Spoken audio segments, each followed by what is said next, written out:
Buenas tardes para todos ustedes en este programa semanal de una liturgia para la vida. Estamos en el inicio del 18º domingo ordinario. Ahora vamos a apartarnos de él para retomar esta fiesta que muchas de las ocasiones ha caído entre semana, pero que hoy afortunadamente cae en domingo, la fiesta de la transfiguración, como así nos lo relata el Evangelio de hoy, tomado de Mateo. En aquel tiempo, Jesús tomó consigo a Pedro, a Santiago y a Juan, el hermano de éste, y lo hizo subir a solas con él a un monte elevado. Ahí se transfiguró en su presencia. Su rostro se puso resplandeciente como el sol, y sus vestiduras se volvieron blancas como la nieve. De pronto aparecieron ante ellos Moisés y Elías, conversando con Jesús. Entonces Pedro le dijo a Jesús: Señor, qué bueno sería quedarnos aquí. Si quieres, haremos aquí 3 tiendas, una para ti, otra para Moisés y otra para Elías. Cuando aún estaba hablando, una nube luminosa los cubrió, y de ella salió una voz que decía: Este es mi Hijo muy amado, en quien tengo mis complacencias. Escúchenlo. Al oír esto, los discípulos cayeron rostro en tierra, llenos de un gran temor. Jesús se acercó a ellos, los tocó y les dijo: Levántense, no teman. Alzando entonces los ojos, ya no vieron a nadie más que a Jesús.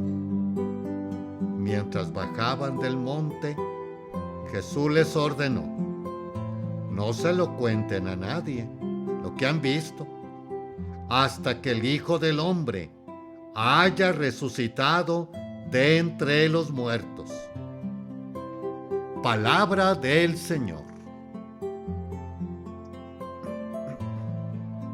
Estamos muy a tono con esta celebración.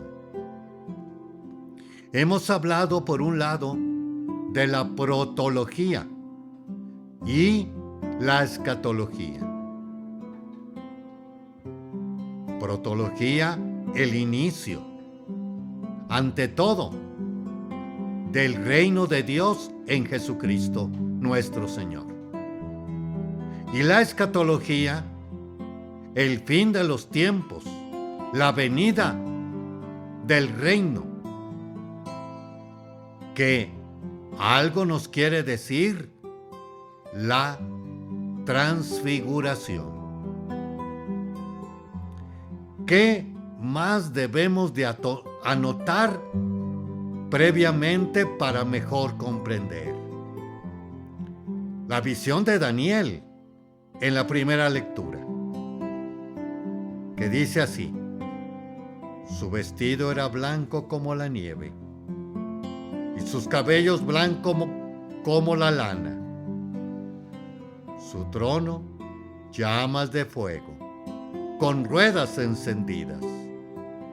Un río de fuego brotaba delante de él. Miles y miles lo servían. Millones y millones estaban a sus órdenes. Comenzó el juicio y se abrieron los libros. Ya antes del Señor de venir a esta tierra, haciéndose carne como nosotros, Daniel ya lo prefiguraba. De nuevo, una visión nocturna. Y este tal rey, al cual se le abren los libros, previo al juicio, los libros, intenciones, corazones y vidas de cada uno de nosotros. Pero ante todo, aquí quiere darnos a entender de que ya estaba prefigurado ese rey, ese que precisamente vuelve a decirnos Daniel. Él recibió la soberanía, la gloria y el reino. Y todos los pueblos y naciones de todas las lenguas lo servían.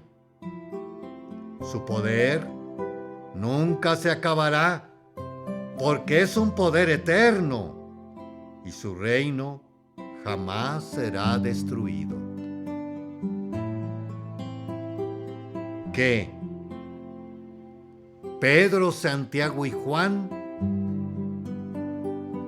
lo habían precisamente captado, pero no tan exactamente. Porque ellos habían captado, sí, un rey, un Mesías esperado, que iba a poner a todos, como acaba de decir, este juicio, pero también iba a poner como centro el pueblo judío. Y es más drástico.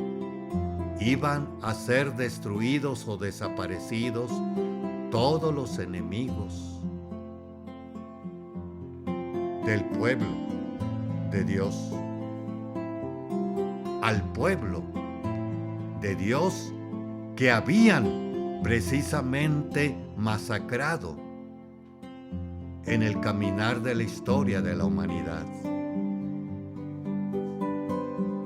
Pero Jesús, aquí está otra explicación bastante interesante, que les había anunciado la muerte. El Hijo del Hombre padecerá, será entregado a los paganos, se burlarán, lo matarán, y al tercer día resucitará. 3 veces les anunció. Ante esto, ellos se sienten precisamente desconcertados, puesto que el Mesías, veamos a los hijos del trueno, con su madre, concede que cada uno de mis hijos esté a tu derecha y a tu izquierda. O también que estaban ustedes platicando por el camino y se quedaron callados, porque en el camino habían discutido quién era el primero. Toda esta carga, toda esta desilusión, y no se niega el temor, o el terror, mejor dicho, y pavor de que también ellos otro tanto padecieran. De ahí la desaparición en Getsemaní y la negación de Pedro. Y es por eso que estos 3 lo lleva para precisamente vean su gloria y puedan así superar, como dice ahora el prefacio de esta fiesta, que tenían que ver su gloria en la otra vida, más que esta terrenal. Haremos un espacio y regresamos en unos momentos. También pueden ustedes acompañarme en YouTube de Una Liturgia para la Vida. Además, en Spotify, Apple Podcasts, Google Podcasts, Amazon Music, como iHeartRadio. Regresamos en unos momentos.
Continuamos con este siguiente segmento de Una Liturgia para la Vida.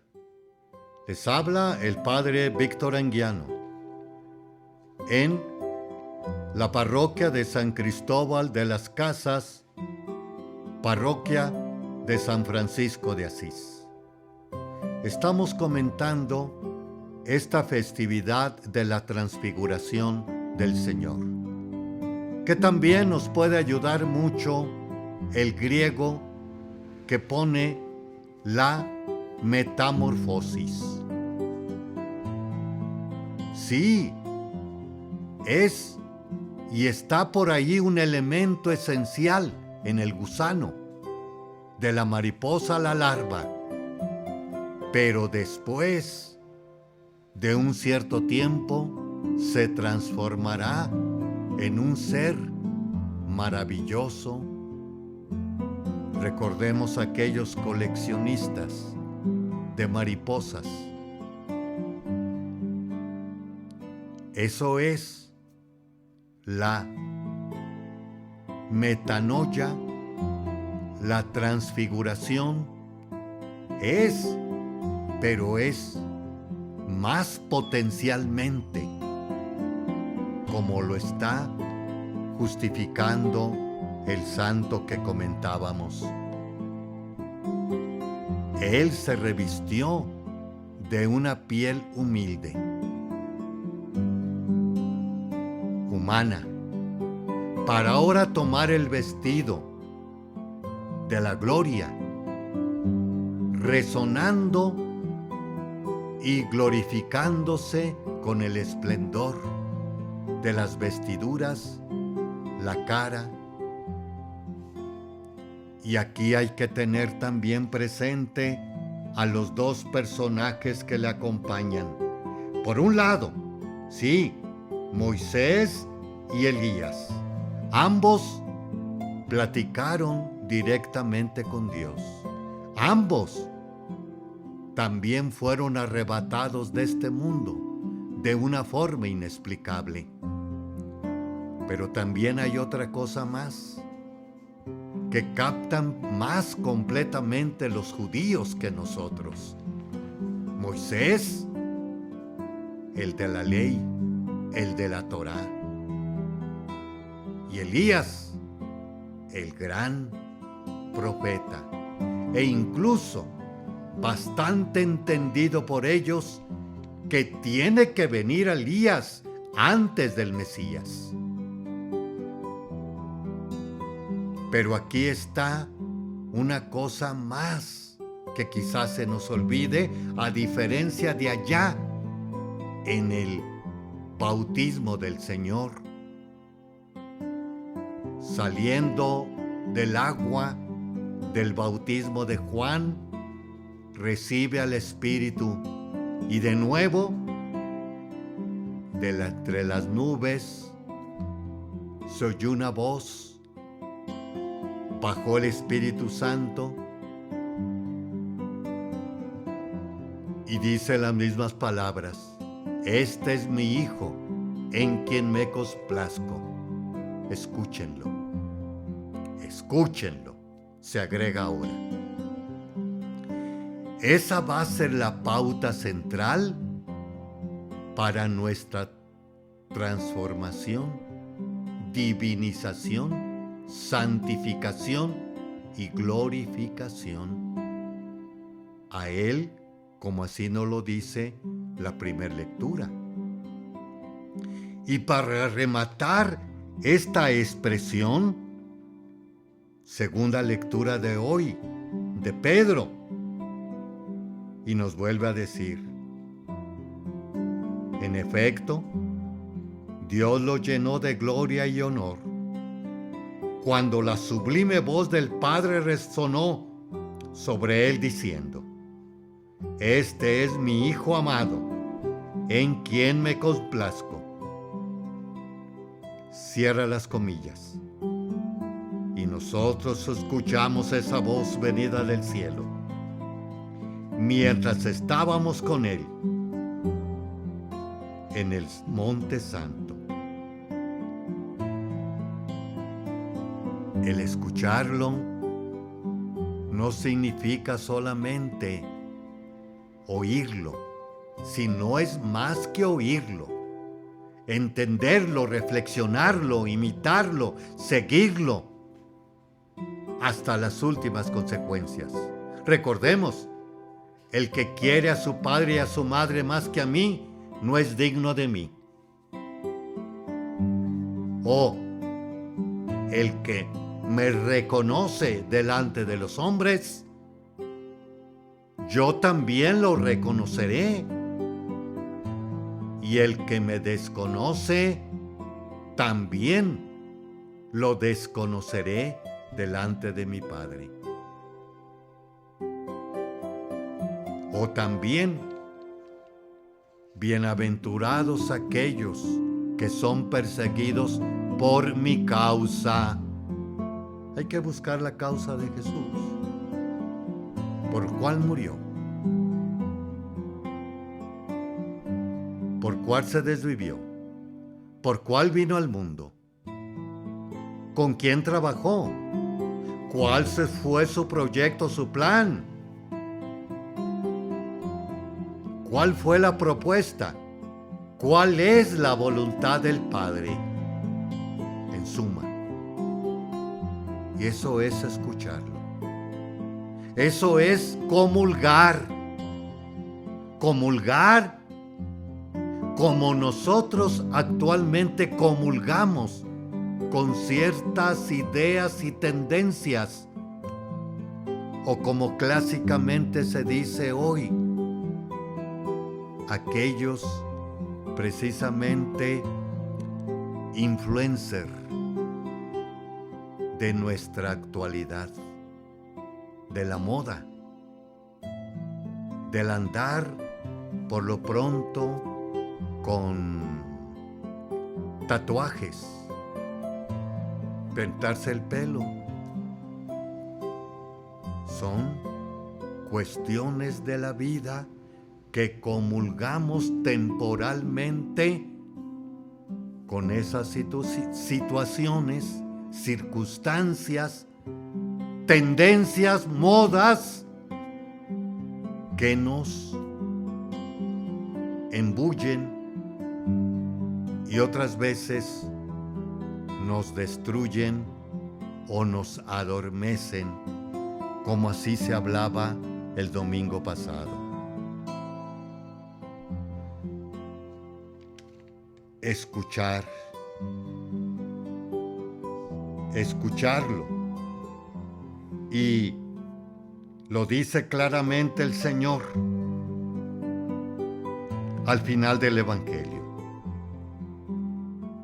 Mientras bajaban del monte, Jesús les ordenó: no lo cuenten a nadie hasta que el Hijo del Hombre, Daniel, primer lectura, hasta que el Hijo del Hombre, Dios y hombre, recordemos el dogma: Jesucristo, verdadero Dios y verdadero hombre. No nomás hombre, sino Dios. Hasta que el Hijo del Hombre haya resucitado de entre los muertos.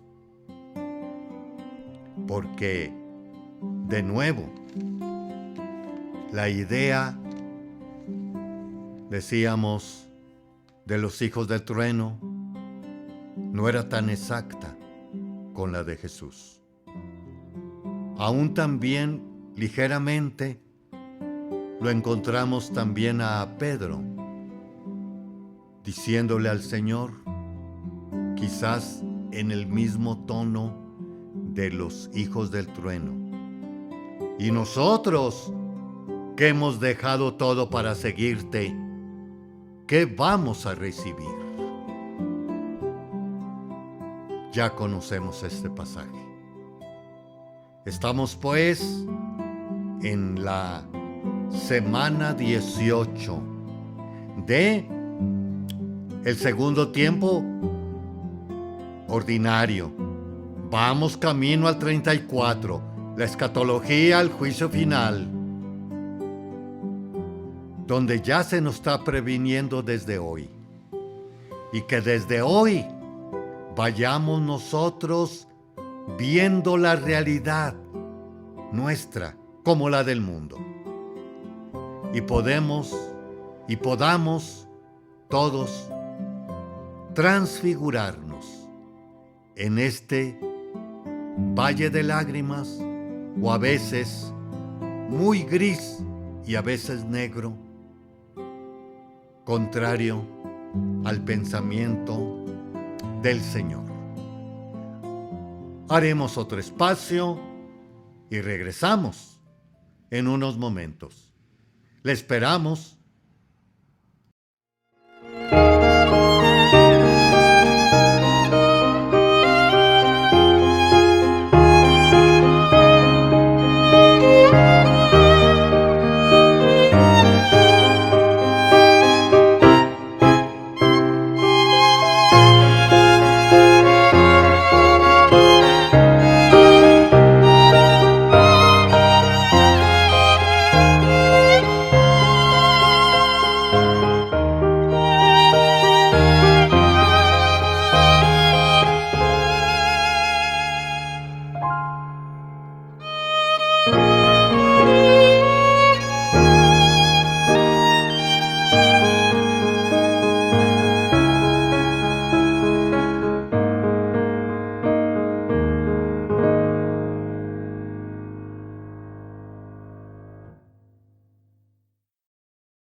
Continuamos en este siguiente parte de una liturgia para la vida.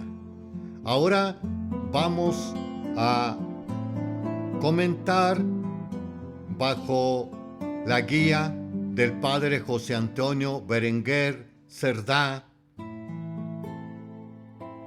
la ordenación del misal romano.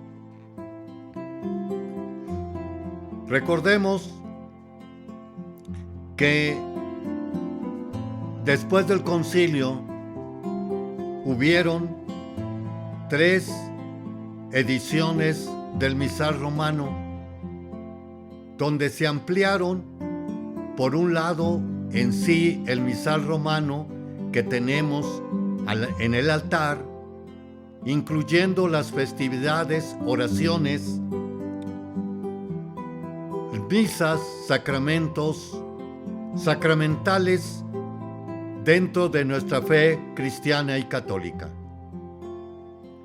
Y ahí hay unas notas previas, arribita de 500 números,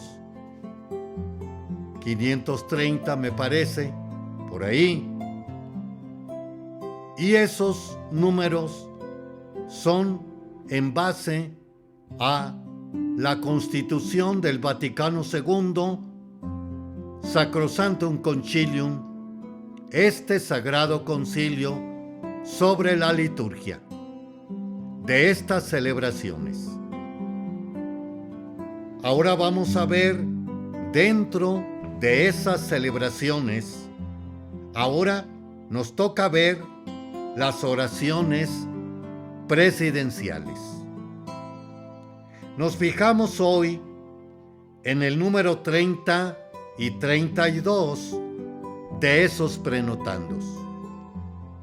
El sacerdote que preside la celebración de la Santa Misa dice unas oraciones como presidente de la celebración. Es decir, se abren comillas, actuando en la persona de Cristo, en nombre de todo el pueblo santo y de todos los circundantes.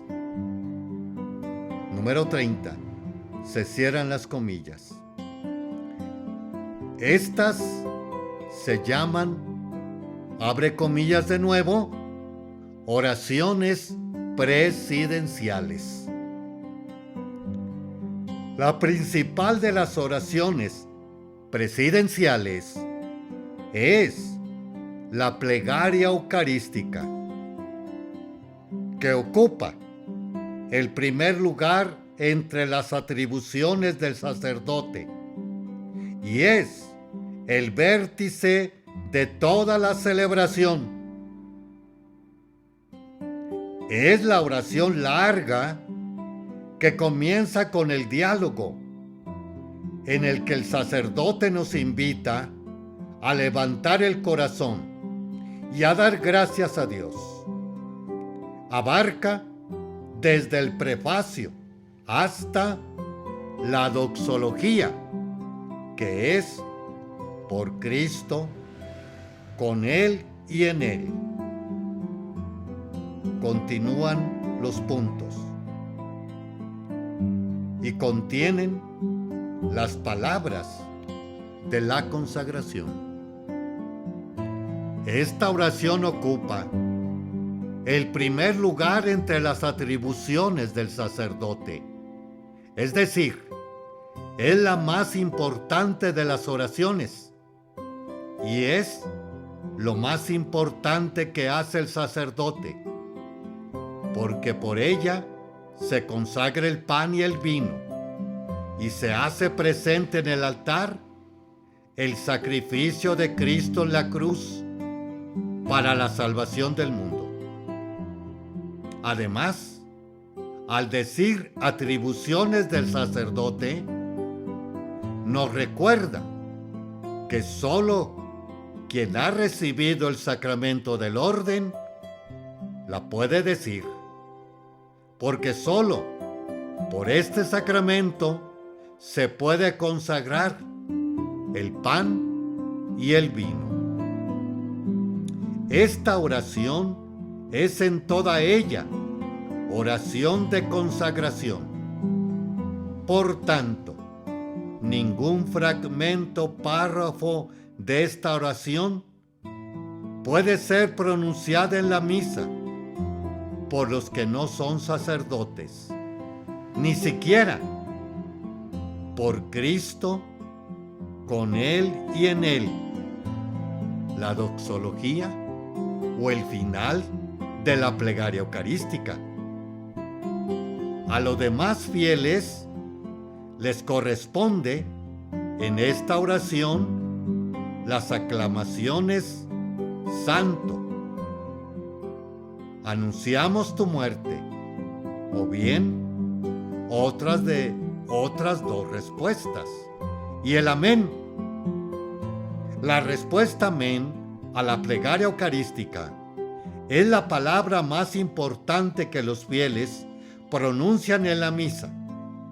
En ella expresan, tanto como el pueblo de Dios, en asamblea, como personalmente, su unión al sacrificio de Cristo y se ofrenda con él a Dios Padre. Las otras oraciones son la oración colecta, con la que termina el rito de entrada o introducción a la misa. La oración sobre las ofrendas, con la que termina el rito del ofertorio. Y la oración después de la comunión, que cierra sobre todo la liturgia eucarística. También a ella responde la asamblea. Amén. Participando así en la oración que hace el sacerdote por todo el mundo.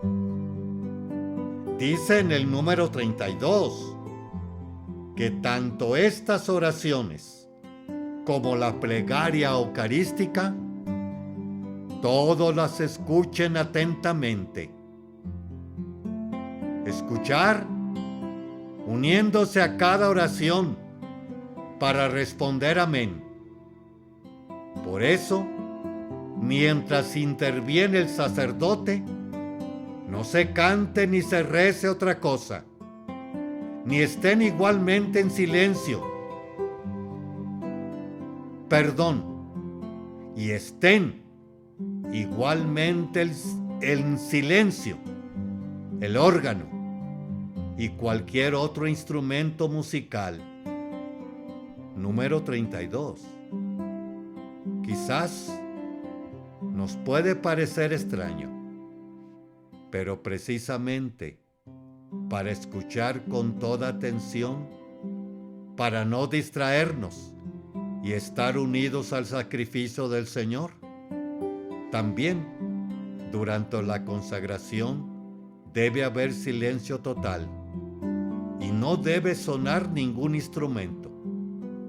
Que suene vibrante junto al canto al amén. El sacerdote ora, actuando en la persona de Cristo, en nombre de todo el pueblo santo y de todas las circunstancias, en nuestro nombre, y orar con Él es orar con Cristo, nuestra cabeza. Escuchemos estas oraciones atentos, orando con Jesús de corazón. Haremos otro pequeño espacio y regresamos. También pueden acceder a YouTube con una liturgia para la vida en iHeartRadio, Amazon Music, Google Podcasts, Apple Podcasts, Spotify. Bueno es la suscripción, más también un like para continuar con evangelización cristiana y católica. Regresamos en unos momentos.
Continuamos en este último segmento y vamos ahora a retomar los santos y santas de esta semana.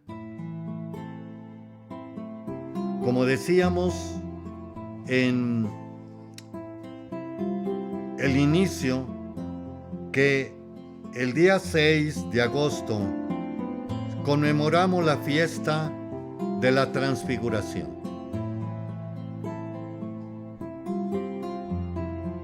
La fiesta de la Transfiguración del Señor, es decir, su transformación gloriosa frente a sus discípulos, que es el anuncio de la victoria, se celebraba en las iglesias desde muy antiguo. Describiendo este acontecimiento, el catecismo incluye una explicación de su significado en una oración que se encuentra en la liturgia bizantina. Y dice así: tú te has transfigurado en la montaña, y en la medida en que ellos eran capaces, tus discípulos han contemplado tu gloria, oh Cristo, Dios, a fin de que cuanto te vieran crucificado, comprendiesen que tu pasión era voluntaria y anunciasen al mundo que tú eres verdaderamente la irradiación del Padre. Lo encontraremos en el Catecismo de la Iglesia, número 555. 7 de agosto, Sixto II, Papa y compañeros mártires. Año 258. No se tienen muchos datos sobre Sixto, pero sí se sabe que, como papa, había combatido la práctica de un segundo bautismo de herejes arrepentidos y deseosos de regresar a la iglesia. Conocemos la fecha de su martirio por una carta de San Cipriano, también martirizado en el 258. Durante la persecución del emperador Valeriano, estaba prohibido reunirse en cementerios y, para los cristianos, los lugares de enterramiento en aquel tiempo eran las catacumbas. Sixto estaba celebrando la misa en una catacumba cuando fue martirizado. 4 diáconos fueron martirizados con él. Sixto defendió la doctrina católica auténtica sobre el sello indeleble e irrepetible del bautismo. Esto está explicado en el Catecismo, en el número 1272. Dado una vez por todas el bautismo, no puede ser reiterado. En el mismo día, 7, celebramos a San Cayetano presbítero, años 1480, 1547. De una familia aristocrática de Vicenza, Italia, estudió Derecho Canónico y fue nombrado secretario del Papa Julio II. Mientras estaba en este puesto, fue ordenado sacerdote y permaneció en Roma durante 13 años. Luego entró en la Compañía del Divino Amor, una asociación dedicada a las obras de caridad para con los enfermos y los pobres. Algo más tarde, volvió a Vicenza a cuidar a su madre enferma y allí fue rector de la iglesia de Santa María.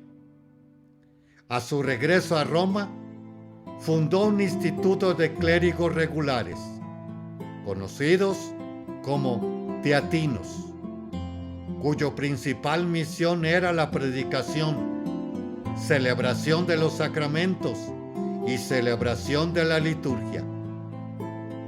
Cayetano fue asignado a Venecia a combatir el luteranismo y más tarde en Nápoles como superior. Cayetano fue un gran inspirador para otros muchos santos, tales como Jerónimo Emiliani, Camilo de Lelis e Ignacio de Loyola. Cayetano llevó a cabo su apostolado, respondiendo a los distintos momentos y las llamadas de Dios, y fue fiel en diversas circunstancias, y siempre regido por la caridad. Nos dice el Catecismo: según sean las vocaciones, las interpretaciones de los tiempos, los dones variados del Espíritu Santo, el apostolado toma las formas más diversas, pero es siempre la caridad. Número 864. 8 de agosto. Santo Domingo de Guzmán, presbítero. 1170-1221. Nacido en España, se ordenó sacerdote y viajó a Dinamarca. En el viaje se encontró con muchas personas convencidas de diversas herejías y así comenzó a predicar. Fundó un monasterio de monjas de clausura que apoyaba el ministerio con la oración y luego la orden de frailes predicadores, que adoptó la regla de San Agustín, con énfasis en la pobreza personal y comunitaria, la predicación y el estudio.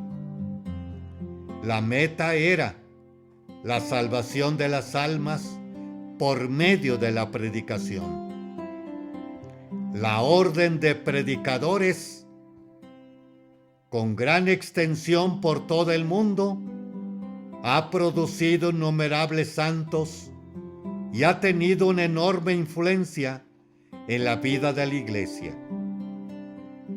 El Catecismo cita a Santo Domingo, según el testimonio recogido en su lecho de muerte, en el que habla de la protección de los santos desde el cielo.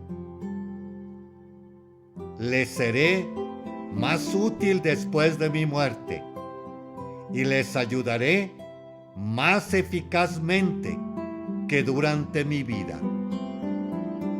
Número 956. 9 de agosto. Santa Teresa Benedicta de la Cruz, Virgen y Mártir.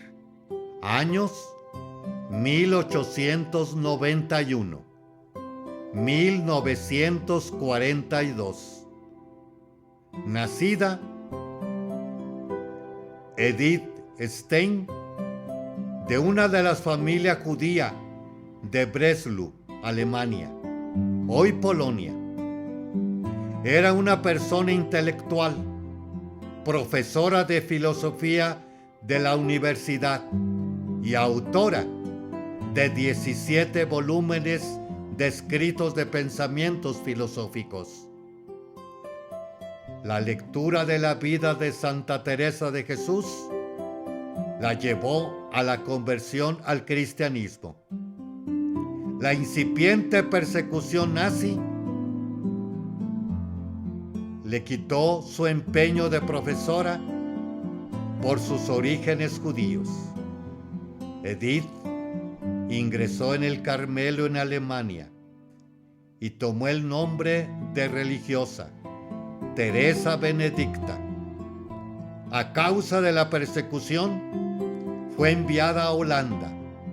Sin embargo, en venganza contra los obispos holandeses que habían denunciado el nazismo, todos los judíos convertidos al cristianismo fueron arrestados, y Teresa y su hermana Rosa, también convertida al catolicismo, fueron arrestadas y enviadas a Auschwitz, el famoso campo de exterminio.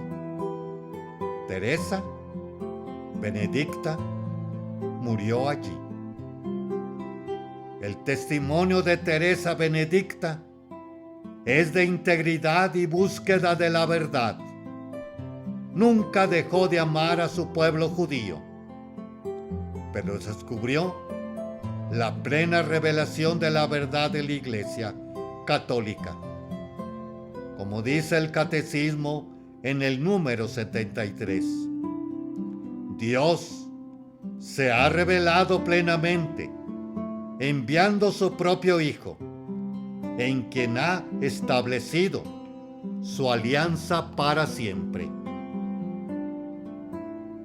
Muchas gracias, hermanos y hermanas, por habernos dejado entrar a sus hogares, corazón y pensamiento, en este tenor de nuestra Iglesia cristiana y católica. Se despide de ustedes el Padre Víctor, Diócesis de San Cristóbal. Pueden también inscribirse en una liturgia para la vida, dar un like mínimamente, a través también de iHeartRadio, Amazon Music, Google Podcast, Apple Podcast, como Spotify. Que nuestro Señor Jesucristo nos ayude cada vez a transfigurarnos con este caminar de la vida, y sea Él, con su gloria, que compartiríamos con Él. Nuestra Señora y el Espíritu Santo nos ilumine con su gracia para llegar a ese puerto en la patria eterna. Feliz noche, tarde para ustedes.